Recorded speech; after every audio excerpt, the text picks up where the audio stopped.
ನಮಸ್ಕಾರ. ನೀವ್ ನೋಡ್ತಾ ಇದ್ದೀರಾ ಟಿವಿ ವಿಕ್ರಮ ವಿಶೇಷ ಕಾರ್ಯಕ್ರಮಕ್ಕೆ ಸ್ವಾಗತ. ನಾನು ಜೆಸಿಲ್ ಡಿಸೋಜ. ನೀವು ಇಲ್ಲಿ ತನಕ ಟಿವಿ ವಿಕ್ರಮವನ್ನ ಸಬ್ಸ್ಕ್ರೈಬ್ ಮಾಡದೇ ಇದ್ರೆ ತಕ್ಷಣ ಸಬ್ಸ್ಕ್ರೈಬ್ ಮಾಡಿ. ಚುನಾವಣಾ ಆಯೋಗದ ಮೇಲೆ ರಾಹುಲ್ ಗಾಂಧಿ ಅವರು ಆರೋಪ ಏನೋ ಮಾಡಿದ್ರು. ಅದಕ್ಕೆ ಚುನಾವಣಾ ಆಯೋಗದ ಕಡೆಯಿಂದ ಕೂಡ ಸರಿಯಾದ ಉತ್ತರವೇ ಬಂದಿತ್ತು.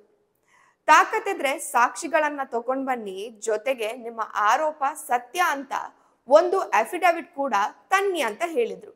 ಅಷ್ಟು ಹೇಳಿದ ತಡ ರಾಹುಲ್ ಗಾಂಧಿ ಫೀಲ್ಡ್ ಬಿಟ್ಟು ಓಡಿ ಹೋಗ್ತಾರೆ. ಈಗ ಮೀಡಿಯಾಗಳ ಮುಂದೆ ಕೂಗಾಡ್ತಾ ಇದ್ದಾರಷ್ಟೇ. ಅಟ್ ದ ಸೇಮ್ ಟೈಮ್ ಇತ್ತ ಪಶ್ಚಿಮ ಬಂಗಾಳದಲ್ಲಿ 4 ಅಧಿಕಾರಿಗಳನ್ನ ಚುನಾವಣಾ ಆಯೋಗ ರೆಡ್ ಹ್ಯಾಂಡ್ ಆಗಿ ಇಟ್ಕೊಂಡಿದೆ.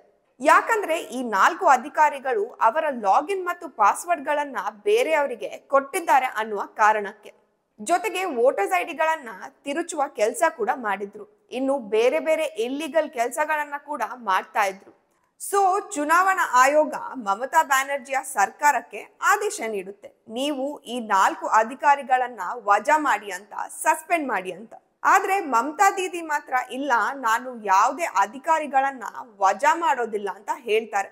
ಅಂದ್ರೆ ನೇರವಾಗಿ ಮಮತಾ ಬ್ಯಾನರ್ಜಿ ಭ್ರಷ್ಟ ಅಧಿಕಾರಿಗಳ ರಕ್ಷಣೆಗೆ ನಿಂತ್ಕೊಳ್ತಾರೆ. ಇದಾದ 15 ದಿನಗಳ ನಂತರ ಸದ್ದಿಲ್ಲದೆ ಆ 4 ಅಧಿಕಾರಿಗಳನ್ನ ಅದ್ಯಾಕೋ ಮಮತಾ ಬ್ಯಾನರ್ಜಿ ವಜಾ ಮಾಡಿ ಬಿಡ್ತಾರೆ.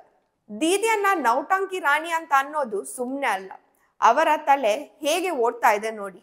ಈಗ ಚುನಾವಣಾ ಆಯೋಗದ ಆದೇಶ ನಿರಾಕರಿಸಿದ್ರೆ ಅದು ನ್ಯಾಷನಲ್ ನ್ಯೂಸ್ ಆಗುತ್ತೆ. ಅದಲ್ಲದೆ ಪಶ್ಚಿಮ ಬಂಗಾಳದಲ್ಲಿ ಚುನಾವಣೆ ಎದುರಿಸೋಕೆ ಸಮಸ್ಯೆ ಆಗುತ್ತೆ ಅನ್ನೋದು ಅವರಿಗೆ ಚೆನ್ನಾಗಿ ಗೊತ್ತಿದೆ.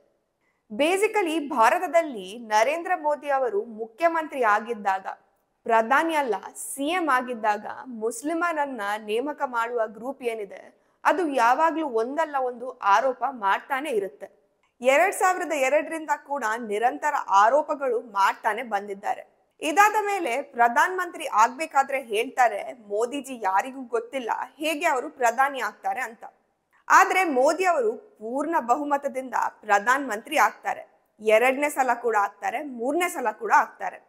ಆಮೇಲೆ ಇವರ ಸೀನ್ ಸ್ವಲ್ಪ ಕಡಿಮೆ ಆಗ್ತಾ ಬಂತು. ಈಗ ಮತ್ತೆ ಅನ್ಸ್ತಾ ಇದೆ, ಏನಾದ್ರೂ ಆರೋಪ ಮಾಡೋಣ ಮೋದಿ ಅವರ ಮೇಲೆ, ಸರ್ಕಾರವನ್ನ ಹೇಗಾದ್ರೂ ಬೀಳ್ಸೋಣ ಅಂತ. ಅದಕ್ಕೆ ಹರಸಾಹಸ ಮಾಡ್ತಾ ಇದ್ದಾರೆ. ಈ ಪ್ರಯತ್ನ ಈಗಿಂದಲ್ಲ, ಮೊದಲಿನಿಂದಾನು ಕೂಡ ನಡೀತಾ ಇದೆ. ಇವರೆಲ್ಲ ಬಾಯಲ್ಲಷ್ಟೇ ಹೇಳ್ತಾರೆ, ನಾವೆಲ್ಲ ಈ ದೇಶದ ಸಂವಿಧಾನದ ಪ್ರಕಾರ ನಡೆದುಕೊಳ್ತೀವಿ ಅಂತ. ಆದ್ರೆ ಅದನ್ನ ಯಾವತ್ತಿಗೂ ಮಾಡೋದಿಲ್ಲ. ಚುನಾವಣಾ ಆಯೋಗ ವೆಸ್ಟ್ ಬೆಂಗಾಲ್ ನಲ್ಲಿ ಕೂಡ SIR ತರೋಕೆ ಟ್ರೈ ಮಾಡ್ತು. ಫೇಕ್ ವೋಟರ್ಸ್ ಗಳನ್ನ ತೆಗೆಯುವ ಪ್ರಯತ್ನ ಕೂಡ ಪಟ್ಟು. ಆದ್ರೆ ಸುಪ್ರೀಂ ಕೋರ್ಟ್ ನಲ್ಲಿ ದೊಡ್ಡ ದೊಡ್ಡ ವಕೀಲರು ಅದರ ವಿರುದ್ಧ ನಿಂತ್ಕೊಳ್ತಾರೆ. ಫೈನಲಿ SIR ಏನೋ ಆಯ್ತು, ಬಟ್ ಅಲ್ಲಿ ತುಂಬಾ ನಿಬಂಧನೆಗಳು ಇಡಲಾಯ್ತು. ಅಷ್ಟಕ್ಕೂ ಈಗ ಮಮತಾ ಬ್ಯಾನರ್ಜಿ ಅವರಿಗೆ ಚುನಾವಣಾ ಆಯೋಗ ಯಾಕಾಗಿ ಆ 4 ಅಧಿಕಾರಿಗಳನ್ನ ಸಸ್ಪೆಂಡ್ ಮಾಡೋಕೆ ಹೇಳ್ತು? ಚುನಾವಣಾ ಆಯೋಗದಲ್ಲಿ ಹೆಚ್ಚಿನ ಅಧಿಕಾರಿಗಳು ಡೈರೆಕ್ಟ್ ಅಪಾಯಿಂಟ್ ಆಗಿರುವ ಅಧಿಕಾರಿಗಳು ಇರ್ತಾರೆ. ಅವರನ್ನ ಬಿಟ್ಟು ಹಲವರು ರಾಜ್ಯ ಸರ್ಕಾರದ ಅಡಿಯಲ್ಲಿ ಕೆಲಸ ಮಾಡ್ತಾ ಇರ್ತಾರೆ. For example data operators. ಅವರನ್ನ ಸಸ್ಪೆಂಡ್ ಮಾಡುವ ಅಧಿಕಾರ ಚುನಾವಣಾ ಆಯೋಗಕ್ಕೆ ಇರೋದಿಲ್ಲ, ಅಲ್ಲಿನ ರಾಜ್ಯ ಸರ್ಕಾರಕ್ಕೆ ಮಾತ್ರ ಇರೋದು. ಈಗ ನೋಡಿ, ಕರ್ನಾಟಕದಲ್ಲಿ ವೋಟ್ ಕಳ್ಳತನ ಆಗಿದೆ ಅಂದ್ರಲ್ಲ, ಹಾಗೆ ಆಗಿದ್ರೆ ಅದು ಕರ್ನಾಟಕ ರಾಜ್ಯದ ಸಚಿವರು ಹಾಗೂ ಆ ಜಿಲ್ಲಾ ಅಧಿಕಾರಿಗಳ ಕಣ್ಗಾವಲಿನಲ್ಲಿ ನಡೆಯುತ್ತೆ. ಈ ಮಾತನ್ನ ನಾವಲ್ಲ, ಕಾಂಗ್ರೆಸ್ ಸರ್ಕಾರದ ಮಂತ್ರಿಯಾಗಿದ್ದ ರಾಜಣ್ಣ ಅವರೇ ಹೇಳಿದ್ರು. ಅದು ಕೂಡ ಅವರು ದಲಿತ ನಾಯಕರು, ಅದಕ್ಕೆ ಅವರನ್ನ ವಜಾ ಕೂಡ ಮಾಡಿದ್ರು. ಇದನ್ನ ಜನರು ಸ್ವಲ್ಪ ಯೋಚನೆ ಮಾಡ್ಬೇಕು. ಚುನಾವಣಾ ಆಯೋಗ ಅಲ್ಲಿ ಕೇವಲ ಸಸ್ಪೆಂಡ್ ಮಾಡೋಕೆ ಅಷ್ಟೇ ಹೇಳಿರ್ಲಿಲ್ಲ, ಆ ಅಧಿಕಾರಿಗಳು ಡಾಟಾವನ್ನ ಮಾರ್ಕೊಂಡಿದ್ದಾರೆ, ಲಾಗಿನ್ ID ಮತ್ತು ಪಾಸ್ವರ್ಡ್ ಗಳನ್ನ ಬೇರೆಯವರಿಗೆ ಕೊಟ್ಟಿದ್ದಾರೆ, ಇಂತಹ ಕೆಲಸ ಮಾಡಿದ್ದಾರೆ. ಇವರ ವಿರುದ್ಧ FIR ಕೂಡ ಹಾಕಿ ಅಂತ ಕೂಡ ಹೇಳಿದ್ದಾರೆ. ಆದ್ರೆ ಈಗ ಮಮತಾ ಬ್ಯಾನರ್ಜಿ ಅವರು FIR ಹಾಕಿಲ್ಲ. ನೋಡ್ತಾ ಇರಿ, ಇನ್ನೊಂದು ವಾರದಲ್ಲಿ ಖಂಡಿತ FIR ಕೂಡ ಹಾಕ್ತಾರೆ.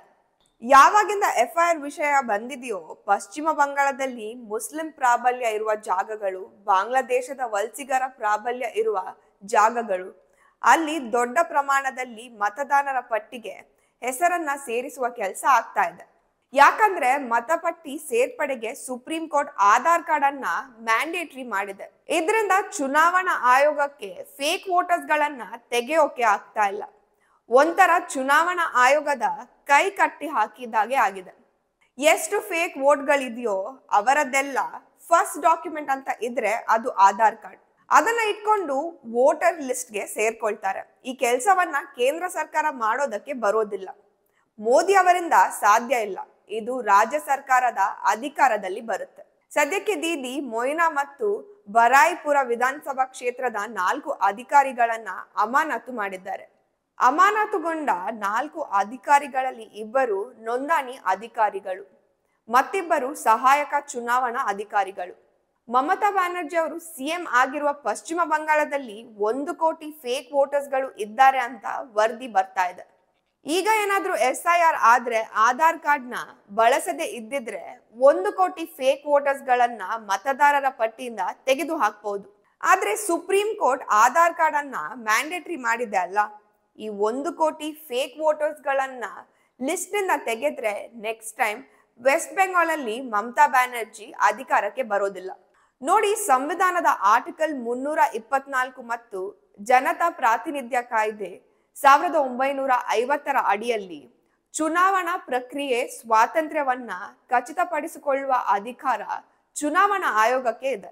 ಚುನಾವಣಾ ಅಧಿಕಾರಿಗಳು ಭ್ರಷ್ಟ ರೀತಿಯಲ್ಲಿ ವರ್ತಿಸಿದ್ರೆ, ಮತದಾರರ ಪಟ್ಟಿಯನ್ನ ಸರಿಯಾಗಿ ಸಿದ್ಧಪಡಿಸದೇ ಇದ್ರೆ ಅಥವಾ ಡೇಟಾ ಸೆಕ್ಯೂರಿಟಿ ರೂಲ್ಸ್ ಅನ್ನ ಬ್ರೇಕ್ ಮಾಡಿದ್ರೆ ಭಾರತದ ಚುನಾವಣಾ ಆಯೋಗ ಅಮಾನತು ಮತ್ತು FIR ಈ ತರಹ ಶಿಸ್ತು ಕ್ರಮವನ್ನ ತೆಗೆದುಕೊಳ್ಬಹುದು ಅಂತ ಸಂವಿಧಾನ ಹೇಳುತ್ತೆ. ಬಂಗಾಳದಲ್ಲಿ 1 ಕೋಟಿ ರೋಹಿಂಗ್ಯಾ ಮತ್ತು ಬಾಂಗ್ಲಾದ ನಕಲಿ ಮತದಾರರು ಇದ್ದಾರೆ ಅಂತ ಅಧಿಕಾರಿಗಳು ಹೇಳ್ತಾರೆ. ಇವರೆಲ್ಲ ಅಂದ್ಕೊಂಡ್ರು ಬಾಂಗ್ಲಾದಲ್ಲಿ ಮಾಡಿದಂಗೆ ಭಾರತದಲ್ಲೂ ಅಧಿಕಾರ ಬದಲಾವಣೆ ಮಾಡಬಹುದು ಅಂತ. ಆದ್ರೆ ಅದು ಖಂಡಿತ ಸಾಧ್ಯ ಇಲ್ಲ. ಟಿವಿ ವಿಕ್ರಮ, ದೇಶ ನಿಮ್ಮ ಕೈಯಲ್ಲಿ. ಈ ಕಾರ್ಯಕ್ರಮ ನಿಮಗೆ ಇಷ್ಟ ಆಗಿದ್ದಲ್ಲಿ ಲೈಕ್, ಶೇರ್ ಹಾಗೂ ಕಮೆಂಟ್ ಮಾಡಿ. ಟಿವಿ ವಿಕ್ರಮದ ಕಾರ್ಯಕ್ರಮಗಳನ್ನು ನಿರಂತರವಾಗಿ ವೀಕ್ಷಿಸಲು ಸಬ್ಸ್ಕ್ರೈಬ್ ಮಾಡಿ, ಬೆಲ್ ಐಕನ್ ಒತ್ತಿ.